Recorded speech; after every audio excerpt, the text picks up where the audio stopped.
અમે જેલમાં જઈએ, ગોળી ખાઈએ, તમે હારો વેવાય ભાજપમાં ફરતો હોય તો એ હારું ન લાગે.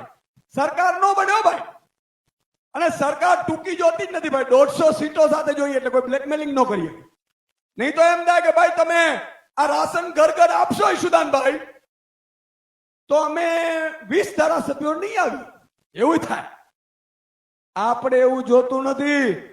150 સીટો સાથે એન્ટ્રી કરવાની છે વિધાનસભામાં. બોલો મંજૂર છે? અને પછી જો આ કામ ન થાય તો તમારું જૂતું ના મારા બધાના માથા, બધાને ઠોકવાના. છૂટ જાહેરમાં કહું છું. આવી કોઈ ગેરંટી આપે ભાઈ? કોઈ આપે? અને નરેન્દ્ર મોદીની નથી, અરવિંદ કેજરીવાલ, ઈશુદાન ગઢવીની ગેરંટી છે. નરેન્દ્ર મોદીની ગેરંટી હતી 15 લાખ આપીશું. લે મારો હારો એ કે ધોલેરા સ્માર્ટ સિટી બનાવીશું. હમણાં ધોલેરા ગયા, કાંઈ નહીં. સ્માર્ટ સિટી તો શું, સ્માર્ટ ભાઈ ગામે નથી મળતું હારું. અને એટલી ભાકા પોદારી કરતા હતા, ખબર હતો વચ્ચે સદભાવના યાત્રા કરી હતી, બનાસમાં આવ્યા હતા. મિત્રો કેટલા આપું? ભાઈઓ બહેનો તમે બોલો, કેટલા આપું?